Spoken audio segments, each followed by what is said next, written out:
Okay guys, you're in a nutshell with me, Ina. Ayos talaga, no? Ano ba itong balitang to? Nakakainis. Meron tayong mga kababayan sangkot sa umano'y isang large-scale retail fraud operation na ginagawa according to police dyan sa bandang Greater Toronto area. Arestado ang ilan sa mga kababayan natin. However, I think nabasa ko dun sa isang report, they are currently out on bail na until their next hearing. So, babalik sila sa korte.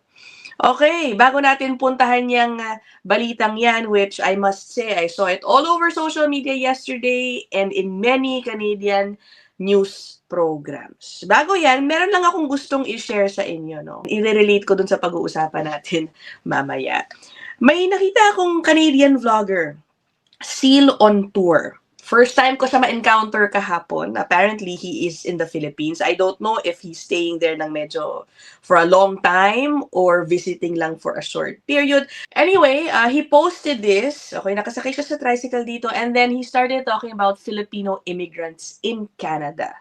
Okay, syempre nakaka-happy naman itong kanyang sinasabi, no? So I wanted to start with this first. Go Canada, You want to go Canada? You want to go Canada, bro? You want to go Canada, You want to go Canada?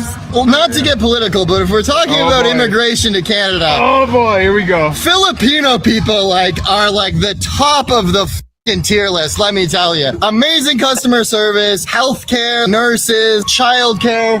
Filipinos number one. Yeah, why don't we export more Yeah. Filipinos to Canada instead Yeah. of Indians? Actually, Sin Hortons, not so much, but Cebu Hortons has my seal of approval. India? Not India.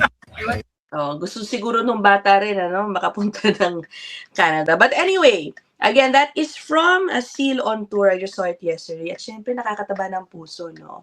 Generally speaking, maganda naman talaga ang imahe ng mga Pilipino dito sa Canada. They know us to be very cheerful people, pleasant, hardworking, generous, lalo na pagdating sa kanilang pagkain, yung mga ganyan, di ba? Hindi tayo masyado ng gugulo dito.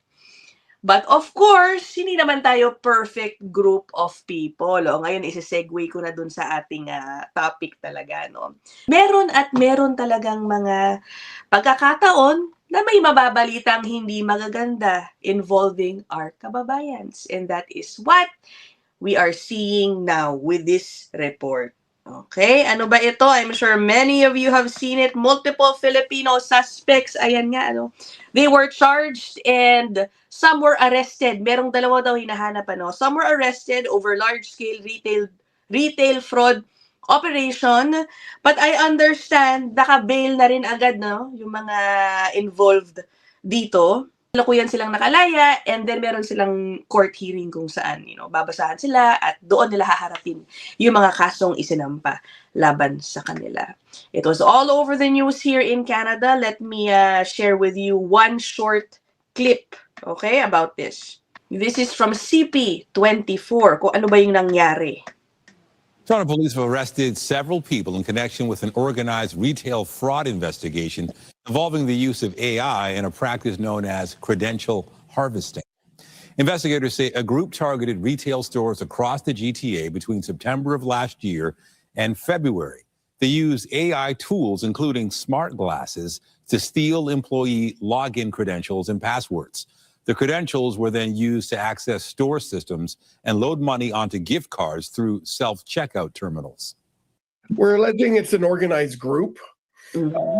Crime has different connotations, but it's definitely an organized group that was operating in a concerted and with a consistent methodology type. Police Okay, ito yung dalawa yatang hinahanap pa. are also looking for two other suspects who are wanted on Canada-wide warrants. Investigators say the scam resulted in roughly $500,000 in losses to several retail stores and believe there may be more victims.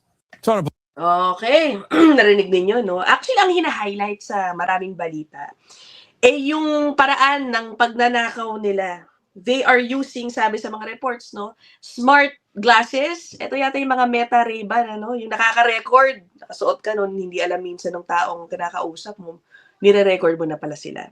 And other AI tools. So the way I understand it, no, siguro with the smart glasses primarily, siguro, una nakikipag-transact siguro sila sa mga empleyado ng mga stores na binibiktima nila.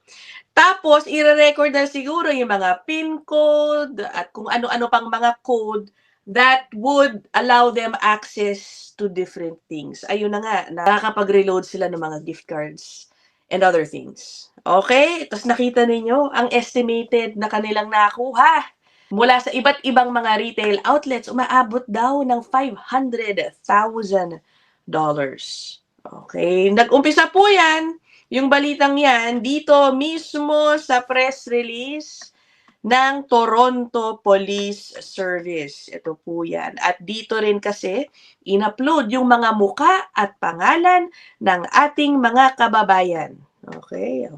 News release, arrests made and suspects wanted in organized retail fraud investigation sa Toronto area. Ayan. Between September 2025 and February 2026 daw ang kanilang operasyon targeting retail locations across the GTA. Yung sinasabi ko, gamit yung smart glasses, they captured credentials and then they used it to access store systems. Yan, okay? Ito po ang pangalan ng mga kababayan natin, no? Lord Jeffrey Herrera ng Toronto. Ang kaso, fraud over $5,000, possession of property obtained by crime over $5,000, use of a computer system with intent to commit an offense. Doon sa mga nakasuhan na, similar, ganito lahat ng charges nila. Meron pa dito si Ronald Herrera Reyes ng Toronto, Paul Heron Pahe, Toronto, Vince Villaluz. Tapos si Nixel Gamayon ng Toronto din. Yan, okay. Meron pa Danny Bros Flores, Remfrance Husi.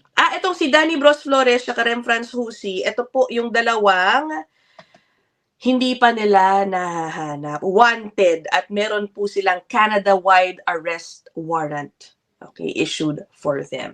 Ito po yung mga picture nila. Tinong alalaki dito, no? Ano kung paliitin ito? Pero nakita nyo naman dun sa report, ano? I will just scroll it down, ha? Okay, mga magagaling nating kababayan. Alam nyo, guys,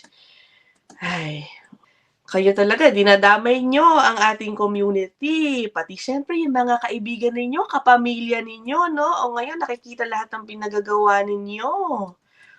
Ayan. Okay. You guys are free to go to this website, no? This is accessible to the public. Wala tayong magagawa. Meron talagang mga ganitong tao, no?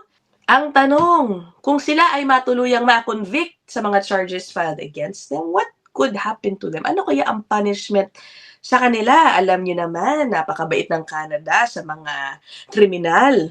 Diba? Well, I did a little research, okay? Hindi ito sure, syempre, no? Pero ang sabi, likely, no? If sila ay ma-convict dito, kung idiin nung prosecutors yung idea na they were able to get away with about $500,000, they could face jail time.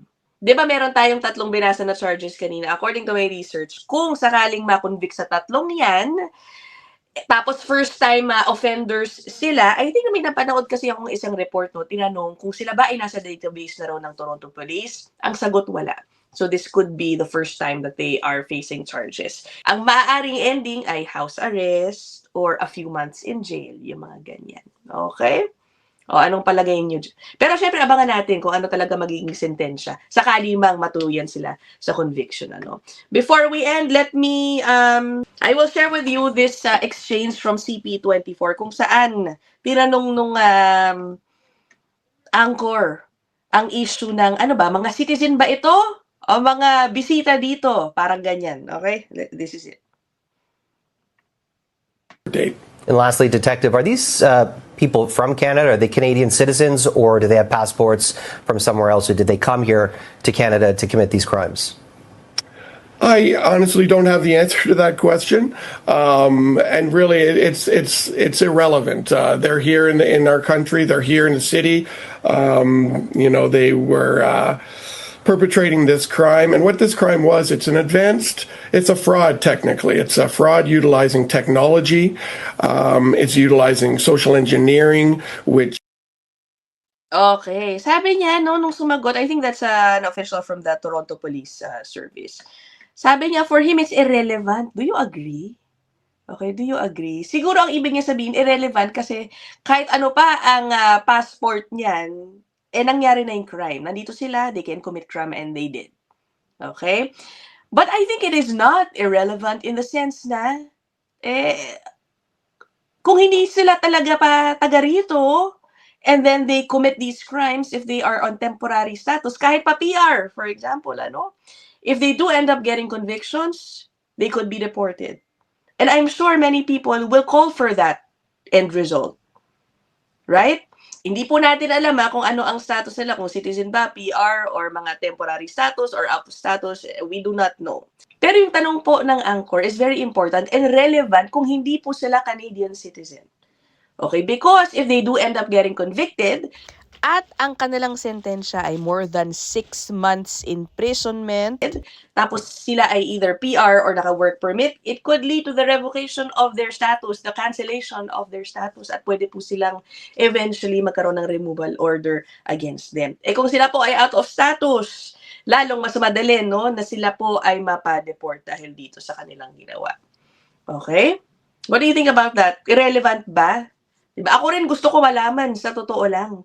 Oh, let me know what you guys think about this. Baka kilala nyo yung dalawang nawawala dyan, ha? O, palakpakan natin yung mga kababayan natin. Ang gagaling nila, no? O, napunta sila sa TV. Napunta sila sa balita. Gagaling. Joke lang, ha? Sarcastic ako. So, let me know what you guys think. I'll end this episode here. I'll see you guys in the next one. Bye!